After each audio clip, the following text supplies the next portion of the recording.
Hello friends, நம்ம இதை பற்றி பார்க்க போனால் இலக்கிய வரப்போகிற எபிசோடில் என்ன இன்ட்ரெஸ்டிங்கான சுவாரஸ்யமான விஷயம் நடக்க போதாங்க பார்க்க போகிறோம். வாங்க வீடியோக்குள்ளே போயிடலாம். என்ன தான் வந்து நம்ம இலக்கிய வந்து இந்த சிந்தாமணி அஞ்சலி வந்து அடித்தாலுமே வந்து திறந்தாத ஜென்மங்க பார்த்தீங்கன்னா மறுபடியும் வந்து பிளான் போடுறாங்க. அஞ்சலி, நீ எதுக்கு வந்து கவலைப்படாத, இந்த பேங்க் மேனேஜர் வந்து கடைசியில் வந்து சொதப்பி விட்டா நம்மளை வந்து இந்த இலக்கிய கையில் வந்து போட்டு கொடுத்து நமக்கு வந்து வேறு வழி இருக்குது, நம்ம வந்து இந்த இலக்கியா வந்து கண்டிப்பாக வந்து ஜெயிச்சே ஆகணும், நீ வந்து அந்த வீட்டில் போயிட்டு ராணி மாதிரி இருக்கணும் அப்படின்ற மாதிரி பார்த்தீங்கன்னா சொல்கிறாங்க. அதுக்கு என்னம்மா பண்ணுறது அப்படின்ற மாதிரி இந்த சிந்தாமணி வந்து கேட்டதுக்கு இந்த சிந்தாமணி வந்து என்ன சொல்கிறான்னு பார்த்தீங்கன்னா, இந்த பேங்க் மேனேஜர் தான் நம்மளை வந்து கவுத்து விட்டாங்களா, அதனால் வந்து அதை விட்டு தரல அந்த விஷயத்த, நமக்கு ஒரு லேண்டு ஒன்று இருக்குல்ல, அதை விற்றா இன்றைக்கியோட மதிப்பு வந்து ஒரு 20 லட்ச ரூபா போகும்.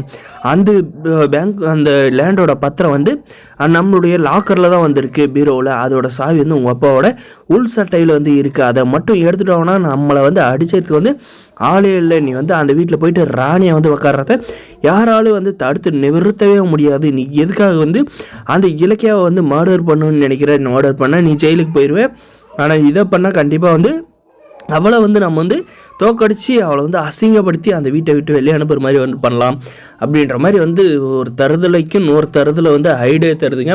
அதை பார்த்தீங்கன்னா எக்ஸிக்யூட்டிவ் பண்ணுற விதமாக நம்மளுடைய வசந்த் வந்து வெளியே போயிட்டு இருக்கான், நம்முடைய லட்சுமி வந்து கிச்சனில் வந்து பிஸியாக இருக்காங்க. அந்த நேரம் பார்த்து இந்த சிந்தாமணி பார்த்தீங்கன்னா மாசிலாமணிக்கு வந்து சாப்பாடு ஊட்டுற வர்ற கேப்பில் வந்து நம்முடைய மாசிலாமணியோட உள் பேக்கெட்டில் இருக்கிற சாவியை வந்து எடுக்க வந்து பார்க்குறாங்க. ஆனால் பார்த்தீங்கன்னா நம்முடைய அந்த நிலைமையில் வந்து நம்முடைய மாசிலாமணி வந்து இவங்க பண்ணுறது தப்பு அப்படின்றத மாதிரி பார்த்தீங்கன்னா அவங்க இந்த சிந்தாமணியோட கையை வந்து பிடிச்சிக்கிறாருங்க.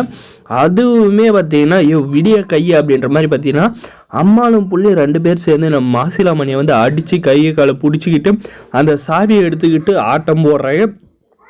உனக்கு என்னத்துக்கு உன் வேலையை மட்டும் பாரு, அந்த லேண்டை விற்று நாங்கள் 20 லட்ச ரூபா எடுக்கிறீங்களோ இல்லையா பாரு, அதை வச்சு என்னுடைய தங்கச்சி வாழ்க்கையை வந்து கெடுத்தே அவங்க, இப்போ பார்த்தியா தான் சாவி வேணுமா வாங்கிக்க அப்படின்ற மாதிரி வந்து மூஞ்சுக்கு முன்னாடி வந்து ஆட்டிகிட்டே இருக்கேன்.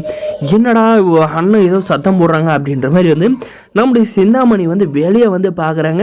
பார்க்குறப்ப பார்த்தீங்கன்னா நம்மளுடைய மாசிலாமணிக்கு வந்து ஒரு ஒய்ஃபை வந்து ஒரு ஹஸ்பண்டை வந்து கேரிங்காக பார்த்துக்கணும் இந்த நிலைமையில் இருக்க. ஆனால் இந்த சிந்தாமணி பெருச்சாலி பார்த்தீங்கன்னா அவள் வாயில் வந்து எடுத்து சாப்பாட்டை வந்து அப்படியே உள்ள ஓடுற மாதிரியே பார்த்தீங்கன்னா நம்முடைய ஒரு இட்லி எடுத்து அப்படியே வந்து நம்ம மாசிலாமணி வாயில் வந்து வச்சிடறாங்க. அதுக்கப்புறம் பார்த்தீங்கன்னா வந்ததும் பார்த்தீங்கன்னா நம்ம லட்சுமி கிட்ட வந்து இல்லை இட்லி சூடாக இருக்குது, அதனால தான் இப்படி பண்ணுறேன், உங்கள் அண்ணா இப்படி பண்ணுறாரு அப்படின்ற மாதிரி சமாளிச்சுறாங்க. இதுக்காக அந்த லேண்டை வந்து எப்படி விற்று காசாக்க போகிறாங்கன்றத வேறு எபிசோட் வந்து இருக்க போகுது. இதுவுமே வந்து நம்ம இலக்கியாவுக்கு வந்து ஏதோ ஒரு விதத்தில் வந்து தெரிய வந்து கண்டிப்பாக வந்து நம்ம இலக்கியா கிட்ட வந்து இந்த சிந்தாமணி அஞ்சலி வந்து அசிங்கப்படணும், மறுபடியும் இவங்க வந்து பண்ண தப்புகளை வந்து ஜெயிலுக்கு தள்ளணும் அப்படின்னு நினைக்கிறேங்க. இந்த வீடியோக்கு லைக் பண்ணி மறக்காது நம்ம சேனல் வந்து சப்ஸ்கிரைப் பண்ணுங்கள். தேங்க்ஸ் ஃபார் வாட்சிங் கைஸ்.